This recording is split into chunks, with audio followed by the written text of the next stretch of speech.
श्यामि तन्मामवतु तद्वक्तारमवतु अवाम् अवतु वक्तारम्।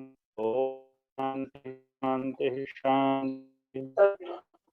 चतुर्दश मुंडकोपनिषद की कथा में हम सब के बीच में उपस्थित जिनके सुमधुर उपदेशों का भी हम श्रवण कर रहे थे, मेरे अग्रज भ्राता के समान सुखदायक आदरणीय आचार्य डॉक्टर चंद्रशेखर शास्त्री जी, उपस्थित समस्त सुधी श्रोताओं और सारस्वत यात्रा में संलग्न और डॉक्टर वेद प्रकाश शर्मा जी, पूर्व पुलिस महानिरीक्षक, काफी देर से आपका इंतजार कर रहे हैं जी। डॉक्टर वेद प्रकाश शर्मा जी, पुलिस महानिरीक्षक जी।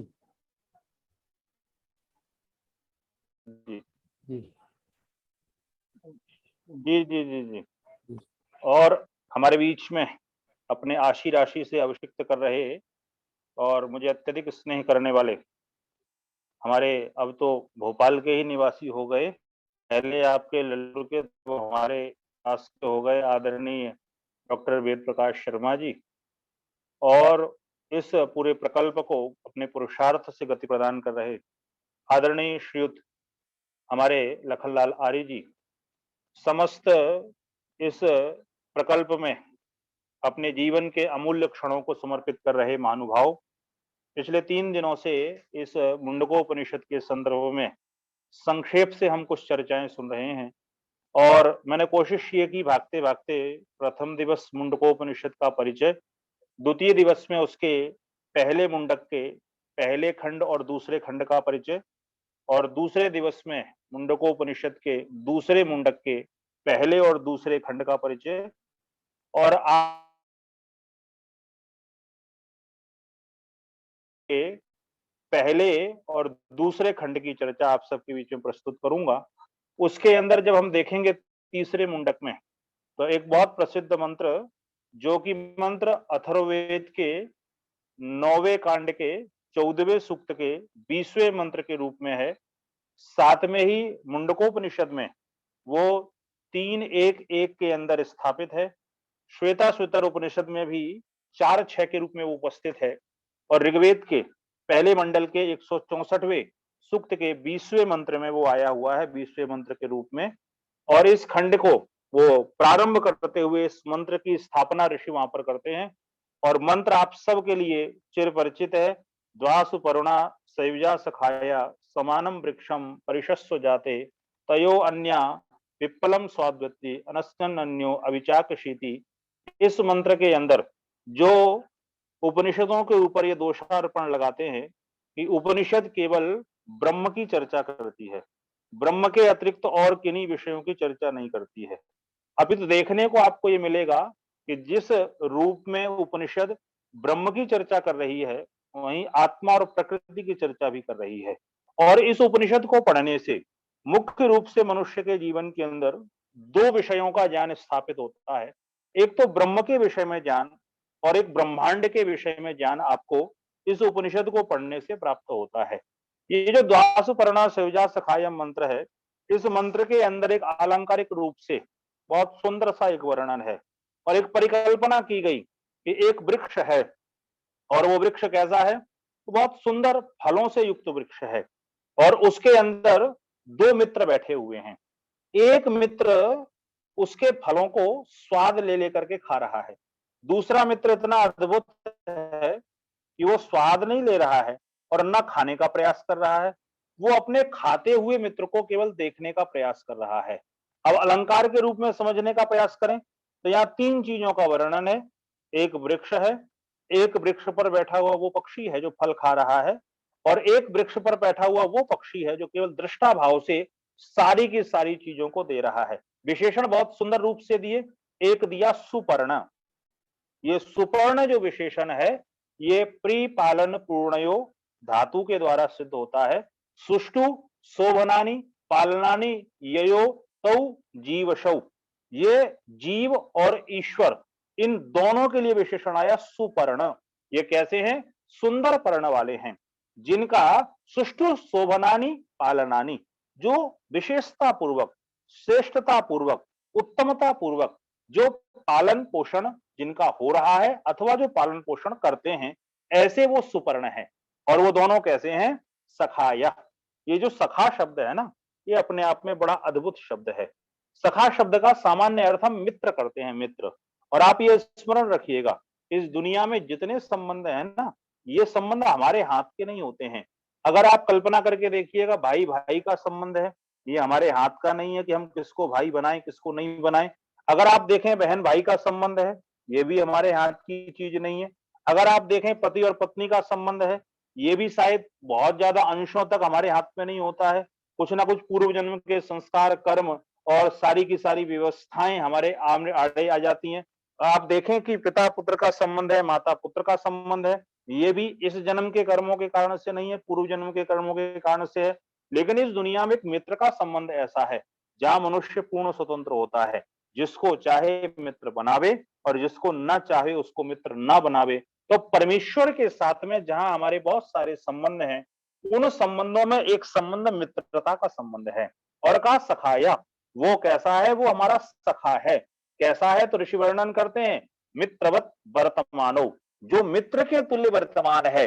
न सा सखायो न ददाति सख्ये, जो ऐसा अद्भुत है कि मित्र के तुल्य हमारा पालन और पोषण करने वाला है।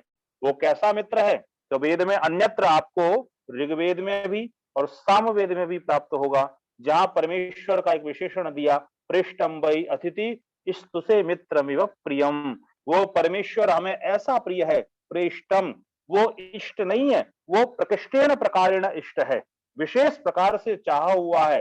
वो हमारा अतिथि है और अतिथि के साथ साथ स्तुसे मित्रमिव प्रियम, वो मित्र के तुल्य प्रिय है।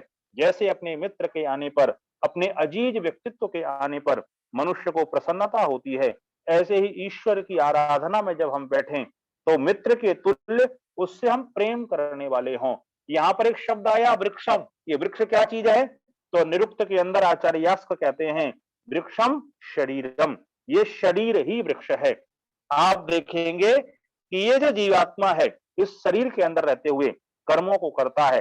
परमेश्वर जो है, परमेश्वर के बारे में कहा कि उस परमेश्वर की स्वभाव की ज्ञान बल क्रिया, परमेश्वर क्रियाएं किया करता है, कर्म भी करता है। विष्णु कर्माणि पश्यता आदि स्थलों में वर्णन मिलता है, परमेश्वर क्रिया और कर्म दोनों करता है। और मनुष्य जो करता है वो केवल कर्म कर्म करता है। तो शरीर जो वृक्ष है, ये वृक्ष की उपमा दी है, ये शरीर के लिए कहा है। तयो अन्य पिप्पलम स्वाद्यत्य, यहां पर कहा कि जो दूसरा है उन दोनों में से अन्य, जो दूसरा परमेश्वर है, वो परमेश्वर कैसा है? वो स्वाद नहीं ले रहा है। वो कैसा है? तेन त्यक्तेन भुंजीता परमेश्वरेण त्यक्तेन प्रसाद रूपेण दत्तम। वहां पर ऋषि वर्णन करते हैं कि ये सारा का सारा संसार है। जिस समय ईशावास्योपनिषद को देखेंगे, यजुर्वेद का व्याख्यान करते हुए ऋषिवर वहां पर लिखते हैं, तेन त्यक्तेन भुंजीता शब्द को व्याख्यायित करते हुए कहा, परमेश्वर ने सारा संसार ऐसे हमको त्याग करके दे दिया। कैसे? परमेश्वरेण त्यक्तेन प्रसाद रूपेण दत्तम। एक ये होता है कि जब किसी को कोई हम पदार्थ देते हैं तो हमारी आवश्यकता की नहीं है, इसलिए हमने किसी को प्रदान कर दी।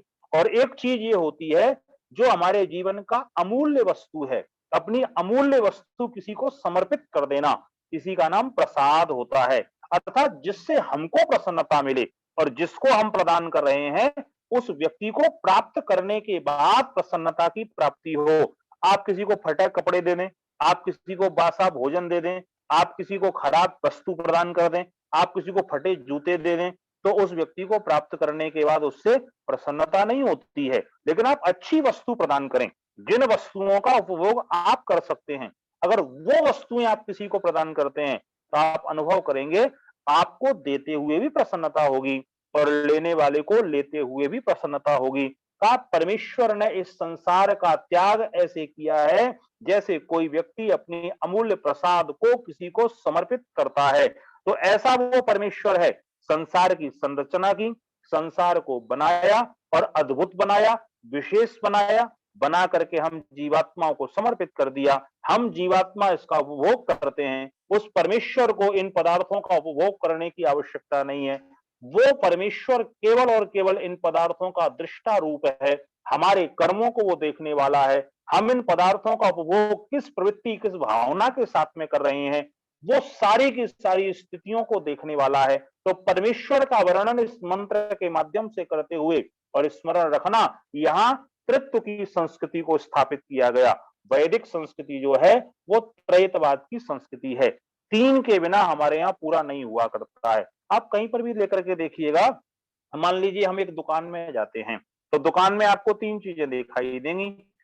एक तो जो सामान खरीदने वाला व्यक्ति है वो आपको दिखाई देगा, एक सामान बेचने वाला व्यक्ति है वो दिखाई देगा, और तीसरा जो सामान है वो आपको दिखाई देगा। ये तीन चीजें आप कहीं पर स्कूल में अपने बच्चों को भेजते हैं, एक पढ़ने वाला, एक पढ़ाने वाला, एक जिस विषय को हम पढ़ा रहे हैं वो है। यहाँ पर आप सुनने वाले, मैं आपको सुनाने वाला, और एक जिस विषय पर हम चर्चा कर रहे हैं वो विषय है। तो ये त्रित्व की संस्कृति वैदिक संस्कृति है, और वही त्रित्व की संस्कृति यहाँ पर दर्शाई गई है। आचार्य शंकर आदि विद्वानों ने, जो अद्वैतवादी विद्वान थे, उन्होंने कह दिया ब्रह्म सत्यम जगन मिथ्या, केवल ब्रह्म ही सत्य है, इस जगत की सारी मिथ्या परिकल्पनाएं हैं। जैसे हम स्वप्न देखते हैं और स्वप्न में क्या करते हैं, कई बार हम राजा बन जाते हैं, ऐसे ही ये संसार स्वप्नवत है। और उन्होंने बहुत सारी उपमाएं दी कि जैसे जी देखो, अंधेरे में कई बार हम क्या करते हैं, रस्सी पड़ी हुई है और रस्सी को हम लोग सांप समझ जाते हैं और क्या अनुभव करते हैं, सांप है। लेकिन जैसे ही प्रकाश आता है, तो प्रकाश आते ही हमको क्या अनुभूति होती है, ये तो सांप नहीं था, ये तो रस्सी थी। वो कहते हैं ऐसे ही संसार के अंदर जब तक अविद्या रहती है तो ये संसार हमको बहुत अच्छा दिखाई देता है, संसार है ऐसा हमको प्रतीत होता है। और जैसे ही हमको ज्ञान होता है तो ये संसार नहीं है ऐसा हमको दिखाई देने लगता है। लेकिन वैदिक सिद्धांत ये कहता है कि स्मरण ये रखना, रस्सी को हमने जब सांप समझा तो रस्सी भी कहीं ना कहीं थी और सांप भी कहीं ना कहीं था। हमने सांप भी देखा हुआ था, रस्सी भी देखी हुई थी, हमने उसको सांप समझा। तो ऐसा नहीं है कि रस्सी का कोई अस्तित्व नहीं था, रस्सी का अस्तित्व अलग है, सांप का अस्तित्व अलग है। जिस समय हम अज्ञान में होंगे, कोई गलत चीज देखेंगे, उसका भी अस्तित्व है, और जिस चीज को हम लोग जो सही समझ रहे हैं उसका भी अस्तित्व है। जीवन के अंदर ये तीन चीजें हैं, ईश्वर है, जीवात्मा है और प्रकृति है। तीनों चीजों के बिना हमारा काम नहीं चल सकता है। पाश्चात्य जगत के अंदर एक डेकार्ट नाम का बहुत बड़ा स्कॉलर हुआ। डेकार्ट कहते हैं कि जब अपने प्रारंभिक क्षणों के अंदर दार्शनिक चर्चा करता था तो लोग उसको पागल कहा करते थे। और आप ये अनुभव करेंगे कि इस दुनिया के मनुष्यों के बीच में जो कोई व्यक्ति हट करके थोड़ी चर्चा करता है, अच्छी चर्चा करता है, ज्ञान से युक्त चर्चा करता है, तो ये मूर्ख समाज उसको पागल कहना शुरू कर देता है। और इस धरती में जितने बड़े बड़े चिंतक आए, प्रारंभ में उनको पत्थर ही खाने पड़े, बाद में लोगों ने उनके पीछे चलना प्रारंभ किया। तो डेकार्ट को भी लोगों ने पागल कहना शुरू किया, ये मूर्ख व्यक्ति है, कुछ नहीं जानता है। और डेकार्ट चिंतन करता हुआ अपने एकांत में, और एक चिंतन एक दिन उसके मन में आया, I think so I am, मैं चिंतन करता हूं इसलिए मेरा अस्तित्व इस धरती के अंदर है।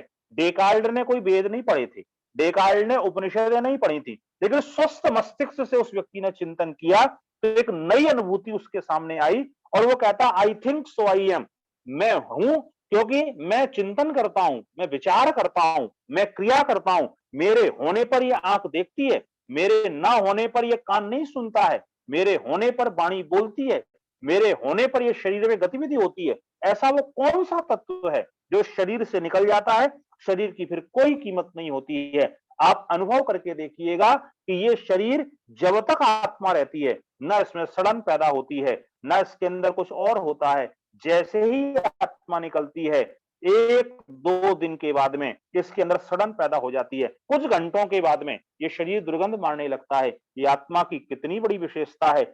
आत्मा होती है तो शरीर की कीमत है, और आत्मा नहीं है तो शरीर की कोई कीमत नहीं होती है। और ये स्मरण रखिएगा कि कितना अद्भुत, आत्मा के होने पर हमारा शरीर अपनी प्रत्येक गतिविधियों को कर रहा है। ये रक्त मांस मज्जा आदि सारी चीजों का निर्माण कर रहा है। आत्मा के निकलते ही सारे पदार्थ वहीं के वहीं होते हैं, लेकिन कोई गति नहीं कर रहा है। डेकार्ट चिंतन करता है और सारी दुनिया को एक संदेश देता है, I think so I am, क्योंकि मेरा अस्तित्व है, मैं चिंतन करता हूं, विचार करता हूं, इसलिए मैं हूं। लेकिन आगे एक चीज और कहता है, दुनिया के लोगों, जिस समय मैं सोचता हूं तो किसी ना किसी के बारे में सोचता हूं, और जिसके बारे में सोचता हूं वो प्रकृति जो है वो भी इस दुनिया के अंदर है। डेकार्ट स्वस्थ मस्तिष्क से यह चिंतन हम सबको प्रदान कर रहा है कि मैं सोचता हूं इसलिए मेरा अस्तित्व है, मैं जिसके बारे में सोचता हूं इसलिए उसका भी अस्तित्व है। और का तीसरी चीज, जिस समय मैं कोई विशेष बात करता हूं तो सारी दुनिया के लोग मेरी प्रशंसा करते हैं, वाह क्या अद्भुत बात इसने कही है, ये कितना बुद्धिमान व्यक्ति है। लेकिन जब मेरी प्रशंसा होती है तो डेकार्ट कहता है, मुझे अनुभव होता है कि नहीं, मुझसे ज्यादा बुद्धिमान, मुझसे ज्यादा योग्य इस धरती के अंदर कोई ना कोई है, और मुझसे ज्यादा बुद्धिमान और योग्य जो है बस वही तो परमेश्वर है, जो मुझे योग्यता प्रदान कर रहा है, जो मुझे समझने की सामर्थ्य प्रदान कर रहा है। तो मैं चिंतन कर रहा हूं इसलिए मेरा अस्तित्व अर्थात आत्मा है, मैं जिसका चिंतन कर रहा हूं अर्थात वो प्रकृति, वो सारा का सारा संसार वो भी है। और मैं जब कुछ विशेष करता हूं तो मुझे अनुभूति होती है कि नहीं, मुझसे भी कोई बड़ा योग्य है, बस वही परमेश्वर है। ये त्रित्व की संस्कृति सारे संसार के अंदर वैदिक और उपनिषदीय परंपरा ने, इस मुंडकोपनिषद की परंपरा ने हम सबको प्रदान की। और ये स्मरण रखना, जो लोग ये कहते हैं कि ब्रह्म सत्यम जगत मिथ्या, केवल ईश्वर ही ईश्वर इस धरती के अंदर है, ईश्वर के अतिरिक्त और कोई नहीं है, याद रखना बहुत सारे लोगों ने ये कहा, मैं भी ब्रह्म, तू भी ब्रह्म, वो भी ब्रह्म। एक बड़ा रोचक दृष्टांत मुझे स्मरण हो रहा है। अजमेर के अंदर एक स्वामी लक्ष्मणानंद जी महाराज रहा करते थे, आर्य समाज के स्कॉलर थे। अजमेर में एक सर्वधर्म सम्मेलन हुआ, वहां पर बहुत सारे मत संप्रदाय के लोग आए। बहुत सारे लोग वहां पर जब इकट्ठे हुए तो सबने अपने अपने संप्रदाय की चर्चा की, किसी ने अपने को किसी रूप में प्रस्तुत किया, किसी ने किसी रूप में प्रस्तुत किया, सब अपनी बड़ी बड़ी चर्चाएं कर रहे थे। एक अद्वैत ब्रह्मवादी व्यक्ति भी वहां पर बैठा हुआ था और दोनों हाथों को उठा करके उसने कहा, अहम ब्रह्मास्मि, अहम ब्रह्मास्मि, मैं ही ब्रह्म हूं, मैं ही ब्रह्म हूं। जब उसने इस बात को कहा तो स्वामी लक्ष्मणानंद जी सरस्वती, जो आर्य समाज की ओर से वहां पर गए हुए थे, स्वामी लक्ष्मणानंद जी सरस्वती खड़े हुए और खड़े होकर के पीछे से उस वेदांती व्यक्ति को इतनी तेजी से पकड़ लिया लेकर के कि उसको सांस लेना मुश्किल हो गया। आप सोच करके देखिए, मंच पर खड़े होकर आप भाषण दे रहे हो और कोई आपका साथी वक्ता जो है आपको पीछे से आके पकड़ ले तो क्या स्थिति पैदा होने वाली है। एकदम से व्यक्ति बोला, स्वामी जी मुझे छोड़ो, स्वामी जी मुझे छोड़ो, और आपने इतनी तेज पकड़ा हुआ है, मुझे सांस लेने में परेशानी हो रही है। तो स्वामी जी ने हंसते हुए कहा कि देख भाई, मैं तुझे नहीं छोड़ सकता हूं। बोले क्यों नहीं छोड़ सकते हो? बोले एक बात बताओ, जिसके चक्कर में ब्रह्मचारी रहा, जिसके चक्कर में गुरुकुल में पढ़ा, जिसके चक्कर में विवाह नहीं किया, जिसके चक्कर में भीख मांग के खाता हूं, जिसके चक्कर में दुनिया के कल्याण में लगा हुआ हूं, जिसके चक्कर में सवेरे से शाम तक उपासना करता हूं, वो ब्रह्म आज मुझे मिल गया इतनी मुश्किल से। अब उस ब्रह्म को मैं अपने पास से नहीं जाने दूंगा, मैं तो इसको ऐसे ही पकड़ करके रखूंगा। कितनी मुश्किल से तो मिला है, जिसके लिए इतने दिनों से परेशान था, अब तुझे अपने साथ में ही लेकर के जाऊंगा, अब ब्रह्म को मैं नहीं छोड़ सकता हूं। उसने हाथ जोड़े, बोले स्वामी जी मुझे माफ करो, गलती हो गई, आज के बाद से ये वाली बात कभी नहीं कहूंगा कि तू भी ब्रह्म मैं भी ब्रह्म, सारे ब्रह्म। कहा कि मेरा अस्तित्व अलग है, उस ब्रह्म का अस्तित्व अलग है, और इस संसार का अस्तित्व अलग है। आत्मा अलग चीज है, वो परमेश्वर अलग चीज है। ये आत्मा परमेश्वर का अंश नहीं है, ये आत्मा और परमेश्वर और प्रकृति, ये तीनों की तीनों वस्तुएं अलग अलग चीजें हैं। आत्मा का अलग अस्तित्व है, इस संसार का अलग अस्तित्व है। और स्मरण रखना, ये आत्मा वो चीज है जिसके होने पर हम सारी गतिविधियों को कर पाते हैं। आत्मा के निकलते ही हमारी क्या स्थिति पैदा हो जाती है, ईश्वर ना करे, लेकिन किसी के घर में कोई व्यक्ति बीमार हो, डॉक्टर के पास में हम जाते हैं और जाने से ये कहते हैं कि डॉक्टर साहब चाहे घर की पूरी संपत्ति, पूरी संपदा, पूरा पैसा आप ले लीजिए, लेकिन हमारे इस व्यक्ति को आप ठीक कर दीजिए।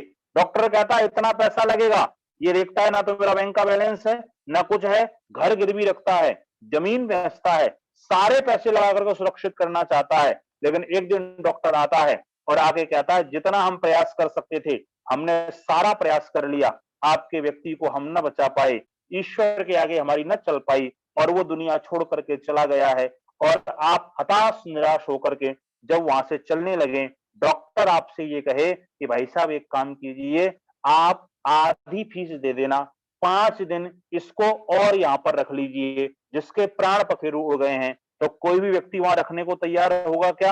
वो कहे चलो मैं फ्री में रखूंगा, आप यहाँ रख दीजिए। तो कोई भी व्यक्ति वहां फ्री में भी रखने को तैयार नहीं होगा। जब तक आत्मा इस शरीर में थी, तब तक इसकी कीमत इतनी अद्भुत थी, हमने लाखों रुपए इसके ऊपर खर्च किए, आत्मा के निकलते ही इसका कोई अस्तित्व शेष नहीं बचता है। और तो और जाने दीजिए, जो हमारा सबसे प्रिय व्यक्ति हो, जिससे हम सर्वाधिक प्रेम करते हो, और उसके प्राण अगर चले जाएं और हमसे ये कहा जाए कि आप इससे बहुत प्रेम करते थे, आज रात को आपको इस घर में इस शव के साथ में अकेले रहना है, क्योंकि आप इससे बहुत प्रेम करते थे, तो कोई भी व्यक्ति उसके साथ रहने को तैयार नहीं होगा, और वो कहेगा कि जिसके साथ रहना था वो तो अब बचा नहीं है। आप स्मरण करके देखिएगा, इस आत्मा की इतनी भारी कीमत है, इसके होने पर सारे की सारी चीजों की स्थापना होती है, और अगर ये नहीं है तो जीवन की फिर कोई कीमत नहीं हुआ करती है। इसलिए आत्मा की भी कीमत समझिए, परमात्मा की भी कीमत समझिए, और प्रकृति को भी समझने का प्रयत्न कीजिए। अद्वैत जो शब्द है ना, इस शब्द को हमने ठीक ठाक से समझा नहीं।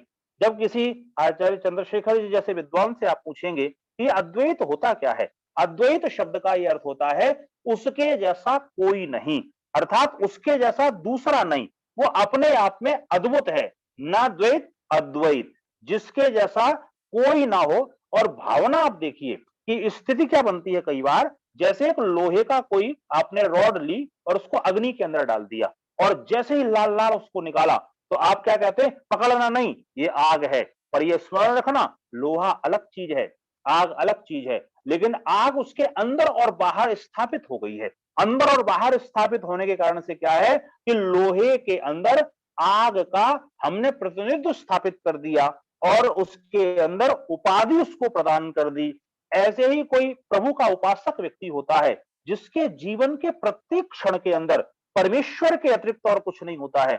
उठते बैठते खाते पीते सोते जागते क्रियाकलाप करते हुए परमेश्वर ही परमेश्वर उसके जीवन के अंदर होता है, उसके जीवन के अंदर परमेश्वर की अनुभूति से उसका जीवन भरा हुआ होता है। तो वहां पर फिर यह कह दिया जाता है कि मानो ये ईश्वरवती ही हो गया है, क्योंकि स्मरण रखिएगा, जीवात्मा और परमात्मा में अंतर केवल इतना ही है, परमात्मा सत चित और आनंद स्वरूप है, और जीवात्मा जो है वो केवल सत और चित है, एक आनंद की कमी है।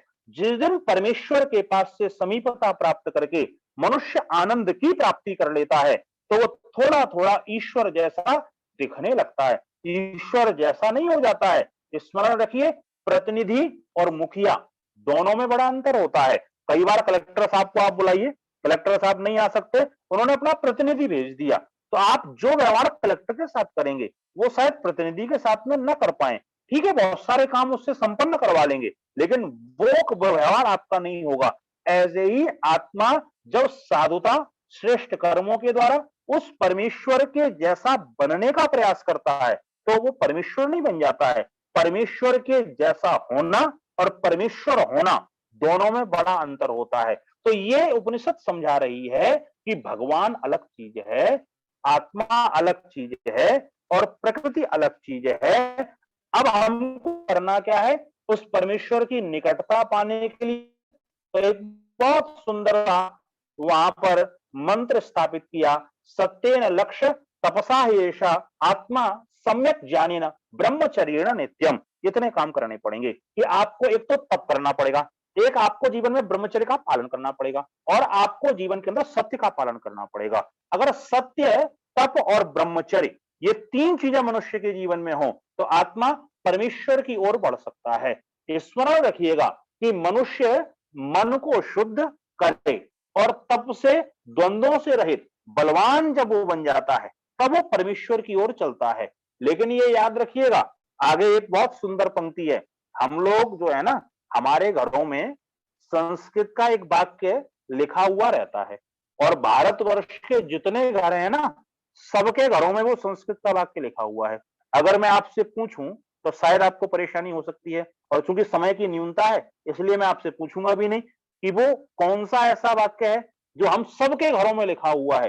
भारतवर्ष के अंदर चाहे मुसलमान हो, चाहे हिंदू हो, चाहे ईसाई हो, चाहे सिख हो, चाहे कोई हो, वो वाला वाक्य सबके घर में लिखा हुआ रखा हुआ है।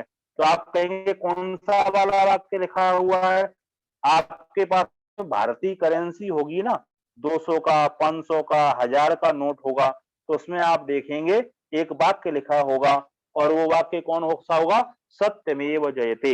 ये जो सत्यमेव जयते है ना, ये सत्यमेव जयते कहां से लिया गया है? इसी मुंडकोपनिषद से लिया गया है। हम ये वाक्य को अपने साथ में रखते हैं, सत्यमेव जयते, इस सत्य की ही विजय होती है। लेकिन स्मरण रखिए, कई व्यक्तियों को घूस देते हुए और बेईमानी से काम करवाते हुए कोई दिक्कत नहीं होती। नोट दे रहे हैं कौन सा? सत्यमेव जयते, और काम करवा रहे हैं कौन सा? झूठ और बेईमानी का। तो ये उपनिषद ये कहती है विततो देवयानः, कि जीवन के अंदर सत्य का पालन करना, असत्य का पालन मत करना। असत्य का पालन किया तो ऋषि कहते हैं कि असत्य का पालन करने पर आपका अपना व्यक्ति भी आप पर भरोसा नहीं करेगा, और जो व्यक्ति सत्य का पालन करता है उसका दुश्मन भी उसका भरोसा करता है। ऋषि दयानंद के जीवन की घटना आती है कि एक बार ऋषि दयानंद व्याख्यान दे रहे थे। व्याख्यान देते देते क्या हुआ, एक शराबी व्यक्ति आया और उसने जूता उतारा और खींच करके फेंक करके मारा। जैसे ही मारा तो एक भक्त ने बीच में ही जूता पकड़ लिया। जूता पकड़ा है तो भक्तों ने मिल करके, ऋषि जब तक कुछ कहते तब तक सारे भक्तों ने मिलकर के उसको मारना शुरू किया। और शराबी जब पिटने लगा, तो आपने देखा होगा शराबी आदमी जब पिटने लगता है ना,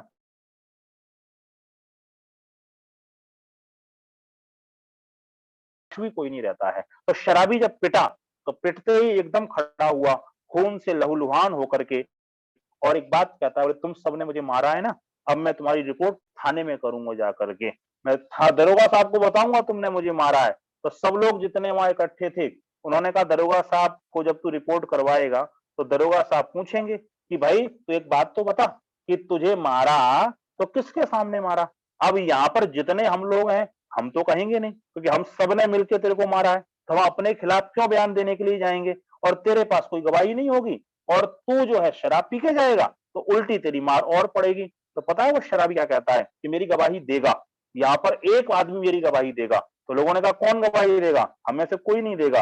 तो पता है वो शराबी क्या कहता है? बोले वो बाबा जो बैठा हुआ है ना, जो भाषण दे रहा था, वो बाबा मेरी गवाही देगा। तो लोगों ने कहा रे पागल, वो बाबा को तू जूता मार रहा है और बाबा तेरी गवाही कैसे देगा? तो पता है शराबी व्यक्ति क्या कहता है? बोले बाबा मेरी गवाही इसलिए देगा क्योंकि बाबा झूठ नहीं बोलता है, बाबा सत्य बोलता है, और तुम लोगों ने मुझे मारा है और ये बाबा ने देखा है। पूछ लो भले से बाबा से। ऋषि से पूछा महाराज आप गवाही दोगे? तो ऋषि कहते मुझसे पूछा जाएगा तो मैं तो यही कहूंगा कि हाँ आप लोगों ने उसको मारा।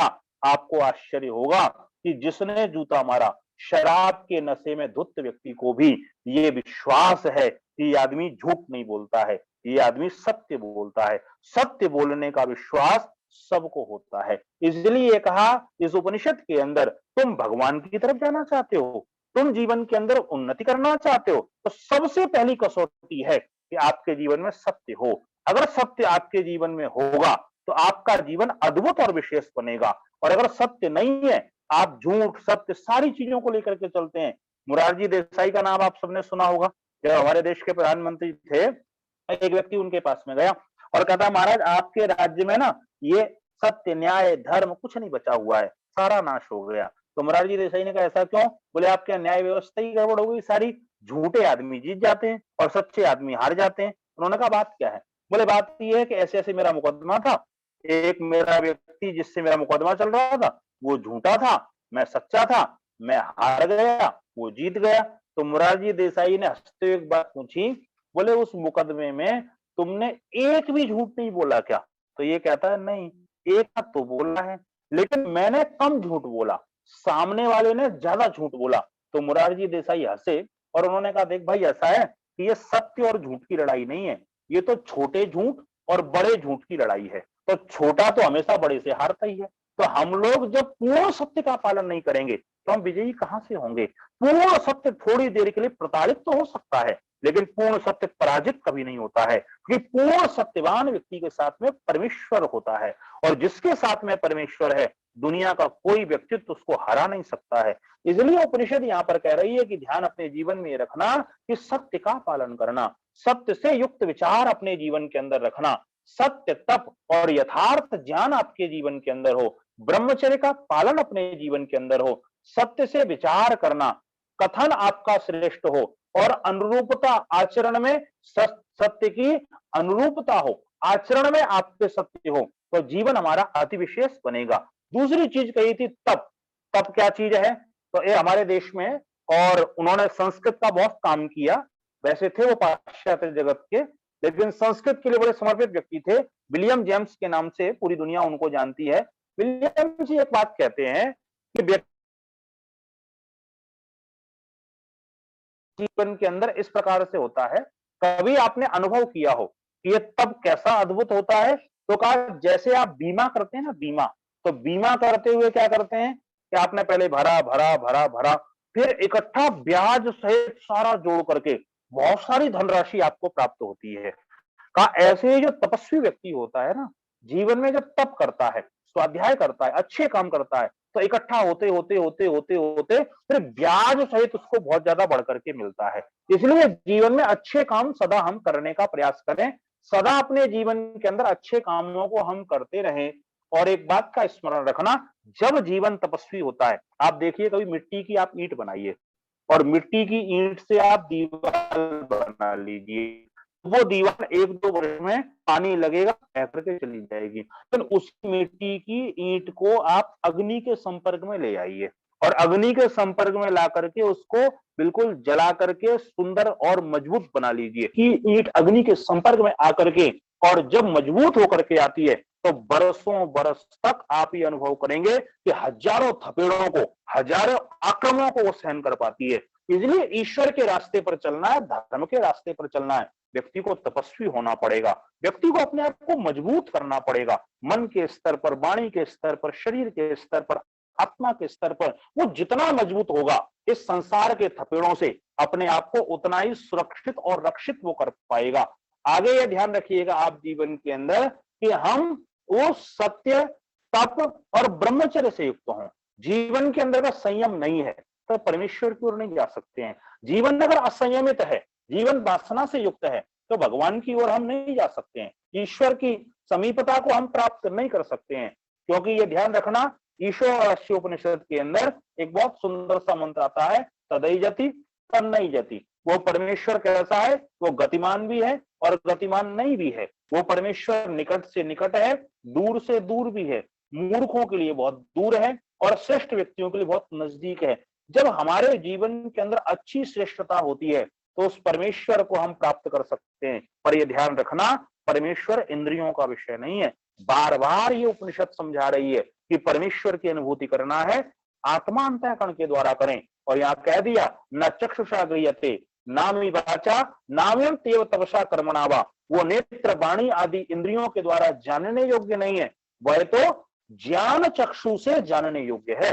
जब ज्ञान चक्षु मनुष्य के खुलते हैं तो परमेश्वर को फिर मनुष्य प्राप्त कर पाता है। और अंत में चलते चलते इस उपनिषद के इस मुंडक के पहले अध्याय में ये चर्चा कर दी, यम यम लोकम मनसा संविभाति विशुद्ध सत्वम कामयत यस्य कामान तम तम लोकम जाये जानस्तांश कामस तस्मात् यह चत भूति कामः। कि मनुष्य फिर जिन जिन कामनाओं से युक्त अपने मानस को बनाता है, अपने मन को बनाता है, परमेश्वर की कृपा से वो सारी की सारी उसको चीजें प्राप्त होती हैं, सब पदार्थ उसको प्राप्त होते हैं।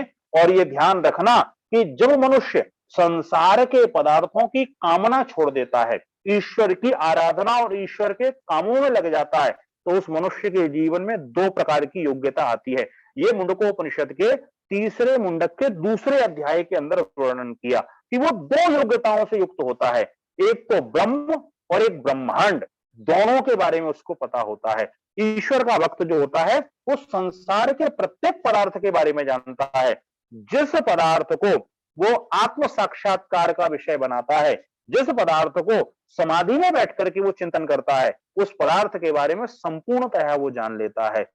और ब्रह्मांड के पदार्थों के बारे में तो जानता ही जानता है, ईश्वर के बारे में भी वो जानने वाला होता है। लेकिन ये ध्यान रखना, उस परमेश्वर को जो जानना है जिसको, उसको ऊर्ध्वरेता होना पड़ेगा, उसको जो वीर संबंधी विकार हैं उन विकारों का नाश करना पड़ेगा। और आगे कह दिया, कामान या कामयते मन्यमाना सा कर्मा भी जायते तत्र तत्र। जो ईश्वर उपासना वाला है वो पूर्ण कामना वाला हो जाता है, पूर्ण कामनाएं उसको प्राप्त होती हैं। लेकिन ध्यान हमको रखना है कि अगर उसको जीवन पवित्र करना है तो जैसा आचार्य श्री पूर्व में कह रहे थे, ना अयम आत्मा प्रवचनेन लभ्या न मेधया न बहुश्रुतेन। यहाँ वर्णन करते हुए कह दिया कि परमेश्वर बहुत सारे प्रवचनों को सुन लेने से या बहुत सारी बातों को जान लेने से वो प्राप्त नहीं होगा, बहुत बुद्धि संपन्न हो जाए उससे भी प्राप्त नहीं होगा।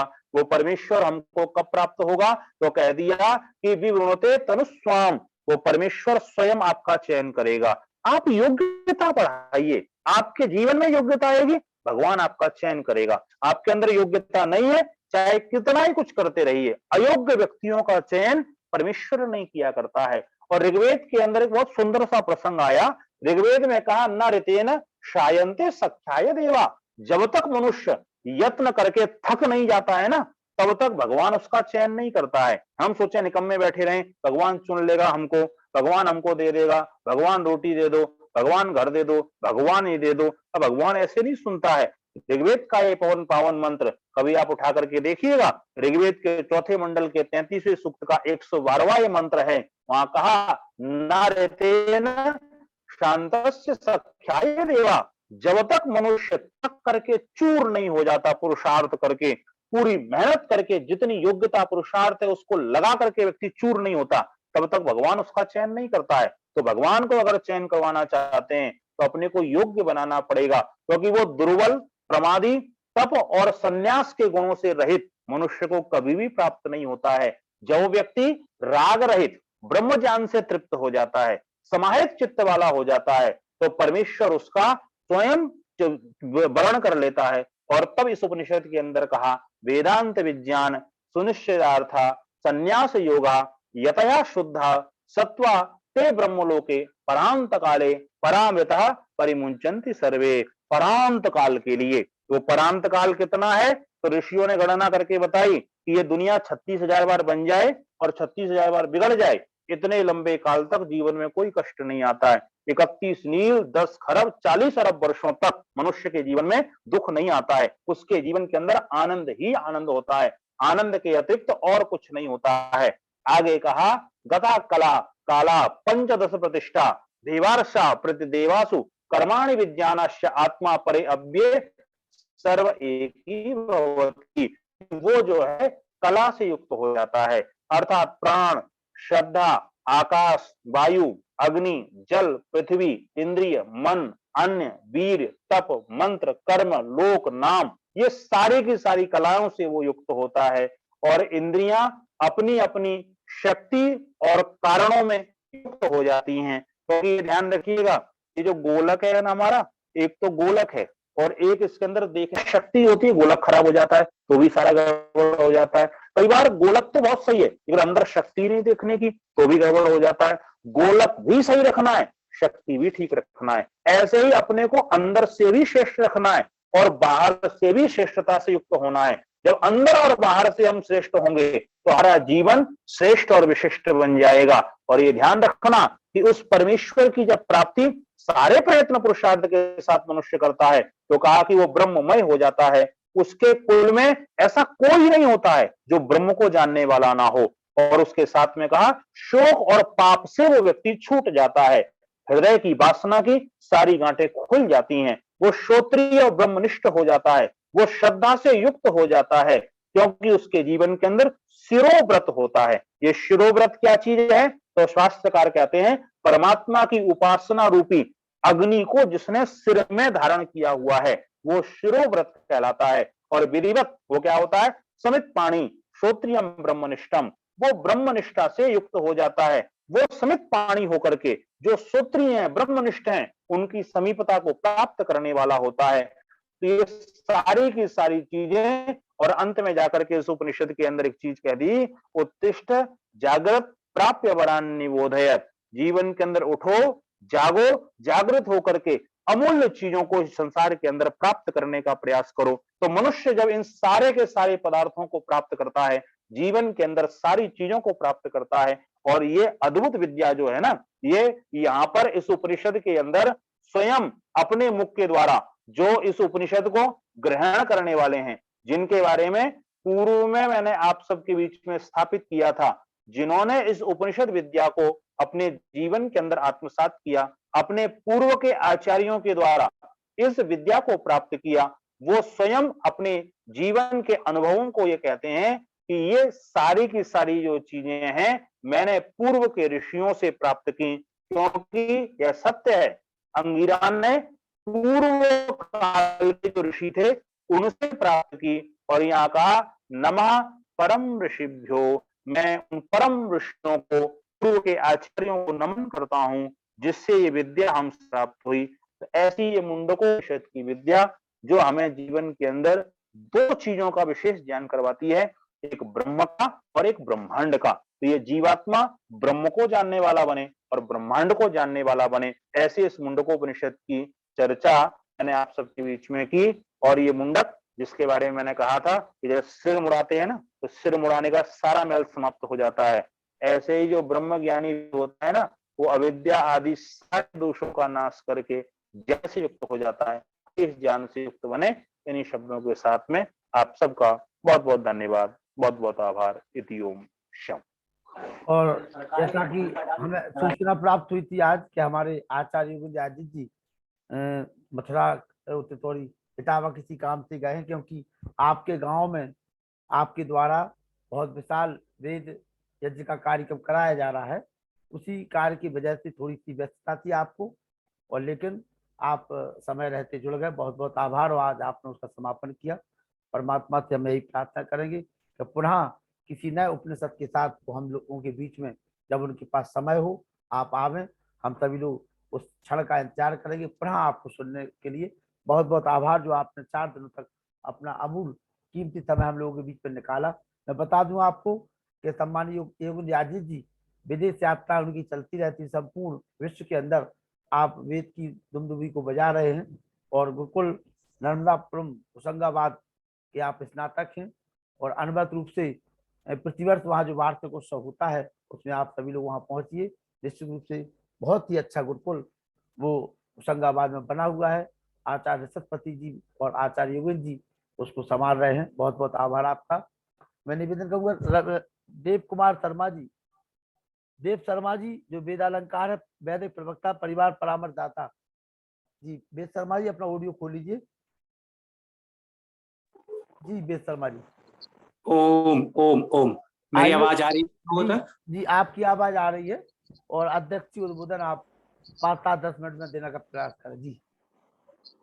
ओम ओम यो भूतं च भव